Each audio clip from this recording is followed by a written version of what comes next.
Hello, my dear aspirants. Welcome back to NurtureNet, your one-stop destination for everything you need to crack UGC Net Home Science. And here I'm back with another video. और आज हम discuss करने वाले हैं वूल के बारे में, manufacturing process, properties और एंड यूजेस क्या होते हैं वूल के. ठीक है. वूल is also one of the most important fibres among all other. और अभी तक हमने प्लांट बेस्ड वाले थे जो दो टॉपिक्स हमने कॉटन और लिनन के बारे में पढ़ा था. अब हम थोड़ा सा एनिमल बेस्ड पे आ जाते हैं. तो वूल हमें एनिमल्स से मिलता है, राइट? तो लेट्स गेट स्टार्टेड. इसके बारे में थोड़ा सा समझते हैं. वूल एक नेचुरल प्रोटीन फाइबर है. जैसे मैंने आपको बताया था जब हमने क्लासिफिकेशन पढ़ा था कि वूल जो है वो प्रोटीन से बना होता है. ओके, तो एनिमल्स का जो भी फीडिंग वो करते हैं, जो भी चीज़ वो खाते हैं, ठीक है, उससे उन्हें प्रोटीन मिलता है. वो प्रोटीन से उनका कवरिंग बनता है. मोस्टली वूल को आप देखोगे किससे मिलता है? शीप से मिलता है ना, गोट्स से मिलता है. ओके. सो वो जो फर होता है उनका, जैसे हमारे बाल हैं, है ना, हमारे बाल कैसे हैं, हमारे हेयर्स जो हैं, due to it is also due to a type of protein, keratin protein, right? वैसे ही ये भी एक तरीके का प्रोटीन ही होता है. डिफरेंस ये है because we are human beings, तो हमारी पूरी बॉडी पे नहीं होता, बट दूसरे एनिमल्स के पूरी बॉडी पर होता है. It is like a coat for them. ठीक है. तो कुछ ऐसे चीजें हैं, कुछ ऐसी एनिमल्स के पास में हेयर होते हैं जो कि काम आ सकता है. ठीक है. ह्यूमन यूज के भी काम आता है वो. तो वूल भी एक नेचुरल प्रोटीन फाइबर है जो कि ऑब्टेन किया जाता है फ्लीस ऑफ शिप. फ्लीस का मतलब है कि शिप के जो हेयर होते हैं वो वहां से हमें मिलता है. ठीक है. तो मोस्टली ये शिप का जो हेयर होता है, ये टाइम टू टाइम इसको निकाला पड़ता है. ठीक है. नहीं तो फिर बहुत ज्यादा बढ़ जाने की वजह से इससे शीप को भी प्रॉब्लम होती है. तो इससे कोई वो नहीं है कि हम शीप को या गोट को किसी तरीके का नुकसान पहुंचा रहे हैं. हम नुकसान नहीं पहुंचाते हैं. ठीक है. और वापस से वो रीग्रो हो जाते हैं टाइम टू टाइम. जैसे हम अपने बालों की कटिंग करवाते हैं, वैसे शीप और गोट्स की भी टाइम टू टाइम उनके बालों की कटिंग होती रहती है, उनकी फ्लीस की कटिंग होती रहती है. ठीक है. और इंस्टेड ऑफ वो जो हेयर हमें मिलते हैं उसे यूज कर लिया जाता है, इंस्टेड ऑफ उसे फेंका जाए, क्योंकि वो बहुत गर्म होते हैं. ओके. इसीलिए वूल जो है वो मोस्टली विंटर वेयर्स के काम आता है. ठीक है. और इसके अलावा शीप के अलावा गोट्स जो होती है वहां से भी मिलता है. Camel, llamas, alpacas. ठीक है. Goat, camel, llama, alpacas, these are animals जिनके कोट समवट वूल जैसे ही होते हैं, जिनके हेयर्स वूल जैसे ही होते हैं. तो वो भी हमारे कपड़े बनाने के, फैब्रिक बनाने के काम आ जाते हैं. ठीक है. अब ये पिक्चर आप देखो यहाँ पर कि वूल कैसा दिखता है, वूल के फाइबर्स कैसे होते हैं. ऐसे छोटे छोटे फाइबर्स होते हैं, एक साथ इकट्ठे होते हैं, तो ये ऐसे दिखते हैं. समवट थोड़ा थोड़ा रिजेम्बलेंस आपको इससे कॉटन से लग रहा होगा, है ना. थोड़ा सा टेक्सचर भी इसका टाइप ऑफ कॉटन जैसा ही दिख रहा है आपको. थोड़ा बहुत वैसे ही होता है, बट इसकी प्रॉपर्टीज काफी अलग होती हैं कॉटन से. तो अब हम मैन्युफैक्चरिंग प्रोसेस देखते हैं वूल की क्या होती है. जैसे हमने बाकी का देखा, लिनन का देखा, कॉटन का देखा, यहाँ पर भी है कुछ कुछ चीजें हैं जो डिफरेंट है. देखते हैं क्या है. ठीक है. सबसे पहले होता है शेयरिंग. शेयरिंग का मतलब होता है fleece is shaved of the animal. जो भी एनिमल है हमारे पास में, फॉर एग्जाम्पल शीप है या गोट है, तो हेयर जो है वो शेव किया जाता है. ठीक है. Usually once a year. देखो, इस साल में एक बार उसको अच्छे से बढ़ने दिया जाता है. ठीक है. ऐसा नहीं कि छोटा छोटा निकाल लिया, इससे जानवर को भी तकलीफ होगी. इसे अच्छे से बढ़ा दिया जाता है ताकि जानवर को भी तकलीफ ना हो. अगर आपके पास शीप या गोट है तो उसे तकलीफ ना हो, इसीलिए. ठीक है. यूजली वंस अ ईयर इसको शेयरिंग किया जाता है. फ्लीस जो है उसको शेव किया जाता है. फिर आता है स्कोरिंग. स्कोरिंग का मतलब होता है जो वूल अब निकाला गया है उसे साफ किया जाता है अच्छी तरीके से. ठीक है. क्योंकि एनिमल कोट है ना, और उसमें डर्ट होगा, ग्रीस होगा. ग्रीस लेनोलिन ब्रैकेट में लिखा हुआ है, एक तरीके का व्हाट वी से इसकी कोट के ऊपर एक वैक्स टाइप स्ट्रक्चर होता है. मतलब बालों के ऊपर एक वैक्स टाइप स्ट्रक्चर होता है, जिससे कि जो शीप है उनको प्रोटेक्शन बना रहे. ठीक है. वो उनके सहूलियत के हिसाब से वो होता है, उनकी बॉडी प्रोड्यूस करती है. ठीक है. तो थोड़ा सा ग्रीस टाइप जो है वो ऊपर लगा होता है, उसको भी निकाला जाता है. ठीक है. एंड इम्प्यूरिटीज को भी निकाला जाता है. तो वूल को यहाँ पर हमने क्या किया, अच्छे से वॉश कर लिया. वॉश करना जरूरी हमें नहीं पता ना, एनिमल को उसे खिलाने के लिए, उसे घुमाने के लिए कहाँ कहाँ लेकर के जाया जाता है, तो इसलिए डर्ट निकालना बहुत जरूरी है. ठीक है. फिर आता है सॉर्टिंग और ग्रेडिंग. सॉर्टिंग और ग्रेडिंग में क्या होता है, फाइबर की लेंथ और फाइननेस के हिसाब से उसे सॉर्ट कर दिया जाता है. जैसे कि अगर कुछ ऐसे फाइबर हैं जो बहुत छोटे हैं, उन्हें अलग किया जाता है. कुछ ऐसे फाइबर हैं जो लंबे हैं, उन्हें अलग किया जाता है. ठीक है. कुछ फाइबर हैं जो बहुत पतले हैं, उन्हें अलग कर दिया जाता है. कुछ मोटे हैं, अलग कर दिया. जैसे हमारे बाल होते हैं ना, कुछ छोटे होते हैं, कुछ बड़े होते हैं, वैसे ही यहाँ पर मान लीजिए कि शीप जो है उसके बाल भी कहीं कहीं से छोटे कहीं कहीं बड़े होंगे ना, तो उसको सॉर्ट कर दिया जाता है according to length and fineness. Okay, फिर आता है कार्डिंग। कार्डिंग में क्या होता है, फाइबर्स को ब्रश किया जाता है जिससे कि वो स्मूथ हो जाए और अलाइन हो जाए, ठीक है, इनटू स्लाइवर्स। स्लाइवर्स यानी कि एक साथ सारे इकट्ठे हो जाएं, है ना। स्लाइवर मतलब कि एक धागा अगर मैं निकालूं तो उसे मैं अगर स्लाइवर का सॉरी एक फाइबर अगर मैं निकालूं तो मैं उसे स्लाइवर कहूंगी, ठीक है। तो इस तरीके से स्लाइवर्स बनाए जाते हैं, सबको एक साथ पैरेलल इकट्ठा करके रखा जाता है, ब्रश किया जाता है जिससे वो स्मूथ हो जाए।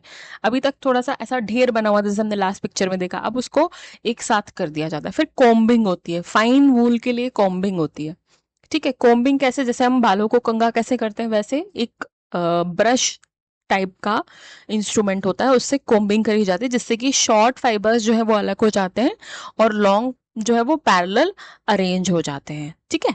मतलब एक तरीके से उनको सुलझाया जाता है, अगर एक दूसरे में बंधे हुए तो सुलझाया जाता है। फिर आता है स्पिनिंग। स्पिनिंग में वही हमारा स्पिनिंग आपको पता ही है कि अब फाइबर से यान बनाया जाता है। अब हमको पैरेलल क्लीन किया हुआ वूल अब मिल चुका है, अब हम क्या करेंगे, उसका यान बनाएंगे, उसका धागा बनाएंगे, ठीक है। धागा बनाने के बाद में हम क्या करते हैं, या तो वीव करते हैं या निट करते हैं और हम फैब्रिक बनाते हैं। फिर आता है फिनिशिंग। फिनिशिंग में क्या होता है, डाई किया जाता है, श्रंक होता है। श्रंक यानी कि एक साथ मिला दिया जाता है, ठीक है। बहुत ही बारीकी से अगर वीव किया जाए, बीच में जगह नहीं होनी चाहिए, उसे कहते हैं श्रंक करना या फुलिंग, ठीक है। ट्रीटेड फॉर सॉफ्टनेस और ड्यूरेबिलिटी। सॉफ्टनेस या ड्यूरेबिलिटी के लिए अलग अलग तरीके से ट्रीट किया जाता है, फिनिशिंग में आ जाता है।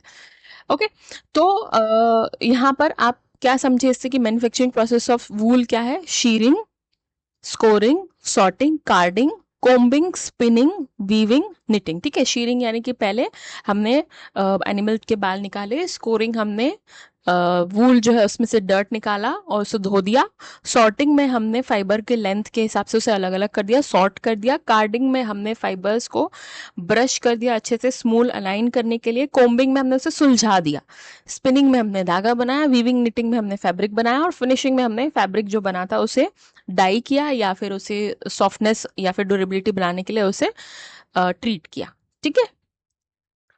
अब आती है प्रॉपर्टीज ऑफ वूल फाइबर्स, ठीक है। प्रॉपर्टीज क्या होती है, लिनन की प्रॉपर्टीज देखी, कॉटन की प्रॉपर्टीज देखी, वूल फाइबर्स की प्रॉपर्टीज हम देखते हैं कि अपीयरेंस इसका कैसा है, क्रिम्ड अपीयरेंस होता है, ठीक है।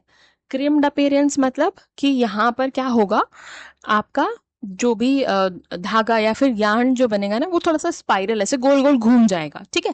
या फिर वेव हो रहेगा, वेव जैसी आती है ना, जैसे लहरें कैसी होती है, ऊपर नीचे ऊपर नीचे ऊपर नीचे, वैसे धागा भी ऐसा ऊपर नीचे बनेगा, ठीक है। तो थोड़ा सा वूल क्या होता है, क्रिम्प्ड होता है, वेवी होता है, ठीक है। स्केली सरफेस भी हो सकता है इसका, कहीं कहीं से ऐसा आपको लग सकता है कि कोई धागा कहीं से ऊपर नीचे जो है वो बहुत ज्यादा ही फोल्ड हो जा रहा है कहीं से, ठीक है, स्केली सरफेस। ओके, वार्मथ कैसा होता है इसका, एक्सीलेंट इंसुलेटर होता है, traps air, keeps body warm, ठीक है। बॉडी को ये वार्म रखता है, ठीक है, एज कंपेयर टू हमने क्या देखा था कॉटन और लिनन में कि बहुत ब्रीदेबल होता है, हवा उसके आर पार जा सकती है इसको उस फैब्रिक के, बट यहाँ पर हवा आर पार नहीं जा सकती, ये एयर को ट्रैप कर लेता है, ठीक है। तो इसलिए बहुत ही अच्छा इंसुलेटर है, इसीलिए इसे विंटर वेयर के फॉर्म में यूज किया जाता है। वूल स्वेटर्स बनाने के लिए ज्यादा यूज होता है जो कि हम विंटर्स में पहनते हैं ताकि ठंड ना लगे, एयर जो है वो आर पार ना आ जाए और बॉडी में वार्म बना रहे।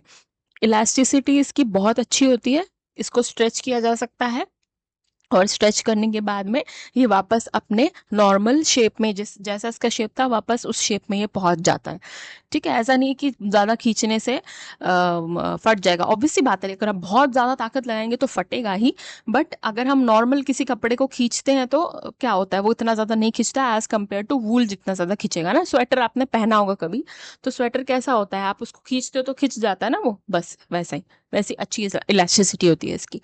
मॉइस्चर अब्जॉर्बेंसी भी इसकी अच्छी होती है, मॉइस्चर अब्जॉर्ब करता है, ठीक है। बट ये गीलेपन का एहसास नहीं होने देता, जैसे कि अगर आप वूल स्वेटर पे अगर आपके पानी गिर जाता है, ठीक है, तो पानी कैसे गिरता है, तो आप उसको टच करते हो तो आपको लगता नहीं ना कि बहुत ज्यादा गीला हो गया, टपक रहा है, ऐसा नहीं होता है ना। पानी बहुत ज्यादा पानी अगर आपके स्वेटर पे गिर चुका है तो नॉर्मल कपड़े पर अगर आप गिराओ, कॉटन के कपड़े पे और वूल पे गिरा करके देखो, कॉटन क्या करेगा, उसको पूरा सोख लेगा, ठीक है, फिर एक्स्ट्रा जो बचा होगा वो सोखने के बाद में नीचे टपकेगा, ठीक है।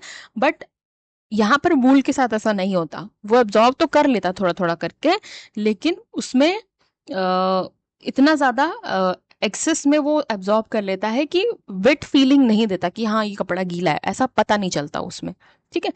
कंफर्ट सॉफ्ट होता है, डिपेंड्स ऑन फाइननेस, फाइननेस पे डिपेंड करता है, यानी कि मरीनो, मरीनो एक तरीके का वूल होता होगा, है ना, जो कि सॉफ्ट होता है। कोर्स वूल जो होता है वो इची हो सकता है। अच्छा, कुछ ऐसे स्वेटर होते होंगे कि जो बहुत ही ज्यादा चुभते होंगे, हमें पता, हमने बचपन में बहुत स्वेटर पहने होंगे, आप लोगों ने भी, मैंने भी, ठीक है। तो कुछ ऐसे स्वेटर होते हैं जो आपको चुभते हैं, बिकॉज वो थोड़ा सा कोर्स वूल होता है, थोड़ा सा इची होता है, ठीक है। लेकिन कुछ ऐसे होते हैं जो बहुत सॉफ्ट हो जाता है, छोटे बच्चे जो होते हैं उनका स्वेटर बनाया जाता है वो बहुत सॉफ्ट वूल से बनाया जाता है। तो कंफर्ट डिपेंड करता है कि कितना सॉफ्टनेस है उस वूल में, कितना ज्यादा सॉफ्ट होगा, कितना ज्यादा वो इची होगा, ठीक है, कोर्स वूल होगा। Durability, resistance to wrinkles but weaker than cotton linen when wet, ठीक है। इसको रिंकल से रेजिस्टेंस है, हमने उल्टा पढ़ा था, ड्यूरेबिलिटी इसका उल्टा है, याद रखना। कॉटन में क्या होता है, रेजिस्टेंस है, नहीं है, सॉरी, कॉटन जो होता है वो रिंकल से रेजिस्टेंस नहीं होता, बहुत जल्दी उसमें रिंकल्स पड़ते हैं, बट अगर उसे गीला किया जाए तो वो बहुत स्ट्रांग हो जाता है, उसका उल्टा होता है वूल के साथ में। रेजिस्टेंस टू रिंकल्स है यहाँ पर, रिंकल्स इसमें नहीं पड़ते हैं, और अगर ये गीला हो जाएगा तो ये वीक पड़ जाएगा, मतलब जल्दी फट सकता है अगर गीला हो जाए तो, ठीक है। हीट रेजिस्टेंस होता है, बर्न स्लोली, सेल्फ एक्सटिंग्विशिंग, अगर आप कोई वूल को जलाने की कोशिश करेंगे तो वो बहुत स्लो जलेगा एज कम्पेयर टू बाकी फाइबर, और सेल्फ एक्सटिंग्विशिंग प्रॉपर्टी होती है इसके पास में, यानी कि आप जलाओगे थोड़ी देर बाद वो अपने आप बुझ जाएगा, पूरा नहीं जलेगा। फ्लेम रेजिस्टेंस होता है, ठीक है। केमिकल रेजिस्टेंस होता है, ये अल्कली में डैमेज हो सकता है, ठीक है, उल्टा है, हमने लिनन और कॉटन में क्या पढ़ा था, अल्कलीज में डैमेज नहीं होता है, रेजिस्टेंस होता है। यहाँ पर अल्कलीज में डैमेज होता है, और रेजिस्टेंस टू माइल्ड एसिड होता है, यहाँ पर माइल्ड एसिड से ये इतना ज्यादा खराब नहीं होगा, लेकिन कॉटन और लिनन एसिड से खराब हो जाएगा, ठीक है। आप ऐसे कंपेयर करके अगर पढ़ते चले जाएंगे ना तो आपको बहुत इजीली समझ में आता चला जाएगा, ठीक है।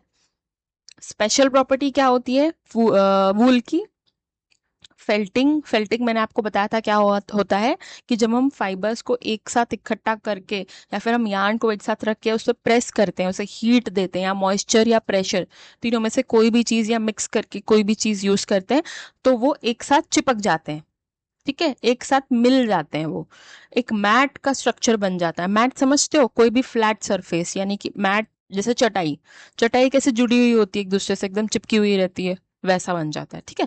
तो फेल्टिंग इसकी स्पेशल प्रॉपर्टी है, वूल फाइबर मैट कर सकते हैं एक साथ में, क्योंकि अगर उन्हें हीट, मॉइस्चर या प्रेशर दिया जाता है वो चिपक जाएंगे एक साथ में, ओके। फिर एंड यूजेस ऑफ वूल क्या है, एंड यूजेस में वही सारी चीजें जो हमने पढ़ी थी, इसका देख लेते हैं क्या कि अपेरल में क्या होता है। अपेरल में इसके ज्यादातर वूल्स के क्या बनते हैं, स्वेटर बनते हैं, कोट्स बनते हैं, suit, socks, scarf, shawl, gloves, ये सारी चीजें बनती है। तो अब यहाँ देखो अपेरल्स में क्या है, सारी गर्म चीजें हैं जो कि वार्म क्लोथ्स हैं, जो कि विंटर वेयर्स हैं, हम विंटर्स में ज्यादा पहनते हैं, ठीक है। हाउस होल्ड में कारपेट्स बनते हैं, ब्लैंकेट्स बनता है, अपहोल्स्ट्री बनता है, और कर्टन्स बनते हैं, पर्दे भी बनते हैं इसके। इंडस्ट्रियल के लिए फेल्ट, इंसुलेशन, पॉलिशिंग पैड्स, ठीक है, ये सारी चीजें बनती है। फेल्ट का यहाँ पर मतलब होता है कि आपने वो देखा होगा कि छोटे छोटे जो व्हाट वी से इसकी, छोटे छोटे कारपेट्स जो होते हैं, जैसे जिसके हम, जो हम घर के बाहर रखते हैं, है ना, हम डर्ट एंड ऑल क्लीन करने के लिए, पैरों से साफ करने के लिए, समवॉट छोटे छोटे कारपेट्स जो होते हैं, या छोटे पायदान जिसको कहा जाता है ना, तो वो फेल्ट होते हैं, वो इससे ही बनते हैं, वो वूल से बनते हैं, ठीक है। इंसुलेशन यानी कि अगर आपको किसी चीज का ऐसा कुछ कवर चाहिए जिससे कि इंसुलेशन बना रहे, मतलब कि ट्रैप हो जाए एयर, बाहर की एयर अंदर ना जाए और अंदर की बाहर ना जाए, वो बनाया जाता है इंसुलेशंस, बड़े बड़े कपड़े, ठीक है। फिर पॉलिशिंग पैड्स क्या होते हैं, पॉलिशिंग पैड्स वो होते हैं जहां पर आपने देखा होगा कि वी हैव दैट, पहले होता था, अभी तो बहुत कम हो गया ऐसा, कि पाउडर की जो पफ्स आते थे, है ना, हम उससे पाउडर लगाया करते थे, है ना, एक डब्बे में पाउडर आता था, उसमें वो पीछे से एक हैंडल दिया जाता था और पाउडर के पफ्स आते थे, वो पफ्स पाउडर में डाल करके हम ऐसे पूरा बॉडी पे लगाते, दैट आर पॉलिशिंग पैड्स। उसके और भी बहुत सारे काम होते थे, एक ये भी काम होता है, ठीक। लग्जरी वूल वेराइटीज़ का यहाँ पर मतलब ये है कि इससे बहुत अच्छे, बहुत लग्जूरियस वैरायटी के कपड़े बनते हैं, ठीक है। और बहुत कम जगह पर ये मिलते हैं, हर जगह पर नहीं मिलते हैं, इसलिए इन्हें लग्जरी वूल वैरायटी कहा गया है, ठीक है। तो कैश्मीर गोट पहले बताया है। कैश्मीर गोट का मतलब है कि कश्मीरी गोट जो होती है उसके फर से या उसके हेयर्स जो होते हैं उससे बनाया जाता है, उसे कैश्मीर कहा गया है यहाँ पर, ठीक है। तो बहुत अच्छा होता है, ये बहुत सॉफ्ट सा होता है। आई थिंक आप सबने कश्मीरी शॉल देखी होगी, है ना। तो वो जो कश्मीरी शॉल जो थी सॉफ्ट सी और बहुत ही सुंदर सी जो बनती है वो यही कश्मीर से बनती है। एंड उसके बाद में आता है मोहेर। मोहेर अंगोरा गोट जो होता है, अंगोरा गोट इंडिया में बहुत कम मिलती है, ये फॉरेन कंट्री में ज़्यादा होती है। आई थिंक आपने टीवी में या कहीं को रील्स वगैरह में देखा होगा कि छोटी पैर की बकरी टाइप या भेड़ जैसी होती है ना, भेड़ होती है। तो उसके बाल बहुत ज़्यादा फाइन होते हैं, बहुत लंबे लंबे होते हैं, ठीक है। उससे बनता है mohair. Mohair is also a type of wool और इससे लस्चूरियस फैब्रिक मिलता है। लस्चूरियस फैब्रिक का मतलब है कि बहुत शाइनी फैब्रिक बनता है, बहुत शाइनी स्वेटर बनेगा, इससे सुंदर दिखेगा, है ना। फिर अल्पाका है, लामा वूल है, इससे कोट्स बनते हैं, पेंचो बनता है। पोंचो एक टाइप का कपड़ा ही होता है, ठीक है। इसको भी विंटर वियर में पहना जाता है। आप देखोगे एक शॉल जैसा होता है ये, और इसमें एक्चुअली शॉल बहुत बड़ी होती है, बट इसका ना स्ट्रक्चर थोड़ा सा ऐसा स्क्वायर या रेक्टेंगुलर टाइप का होता है, ठीक है। और फिर बीच में ना इसमें वो दे दिया जाता है, एक होल दे दिया जाता है जहाँ से आप अपना सर बाहर निकाल सके। तो वो ऐसा गर्दन पर आप उसको रैप कर सकते हैं और फिर वो समवॉट टॉप जैसा या फिर शॉल जैसा लुक देता है, बहुत सुंदर दिखता है। आपने देखा होगा, आई थिंक कभी सर्च कीजिएगा तो आपको पता चलेगा पोंचो क्या होता है। फिर आता है कैमल हेयर। कैमल हेयर से कोट्स बनते हैं, रग्स बनते हैं, ठीक है। तो ये रग्स जो है, हाँ अब मुझे वर्ड याद नहीं आ रहा था उस टाइम पर, ये रग्स और फेल्ट समवॉट सेम होते हैं, ठीक है, पतला पतला और वैसा ही बनता है ये रग्स और felt is somewhat same, okay. अब आप ये पिक्चर देखो ध्यान से, है ना। ये यहाँ पर आपने देखा कि ये क्या है, ये वूल फाइबर्स हैं, ठीक है। वूल फाइबर हैं, थोड़ा थोड़ा कॉटन जैसा दिखता है बट ये अलग होता है। और ये वूल फाइबर से बनता है यहाँ पर वूल यार्न, ठीक है। वूल यार्न आप देखो कलरफुल यार्न है, मतलब कि यहाँ पर यार्न को कलर किया गया है, डाई किया गया है, फिनिशिंग हुई है इसकी, ठीक है। फिर उसके बाद आता है ऐसे, इस तरीके से फैब्रिक बनता है, ये निट किया हुआ है, ठीक है, निटिंग करके इस तरीके से फैब्रिक बनता है इसका। और लास्ट में ऐसा स्वेटर बन जाता है, ये पूरा फैब्रिक है। स्वेटर बनता है, शॉल बनती है, मफलर बनता है, कोट बनता है, अलग अलग तरीके से इसको यूज किया जा सकता है, ओके। एंड अपने डाउट्स आप कमेंट सेक्शन में डालिए। आई होप कि जितना मैं एंजॉय कर रही हूँ आपको पढ़ाना, आप भी पढ़ना उतना एंजॉय कर रहे हैं। तो प्लीज़ अगर आपको कुछ भी डाउट है मुझे बताइए कमेंट सेक्शन में। और ना चैनल को सब्सक्राइब कीजिए, बेल आइकन को हिट कीजिए so that you never miss any update. Like कीजिए वीडियो को, शेयर कीजिए अपने दोस्तों के साथ में जो भी यूजीसी नेट होम साइंस की प्रिपरेशन कर रहे हैं उन सबको। अगला वीडियो जल्दी लेकर के आऊँगी। Thank you so much.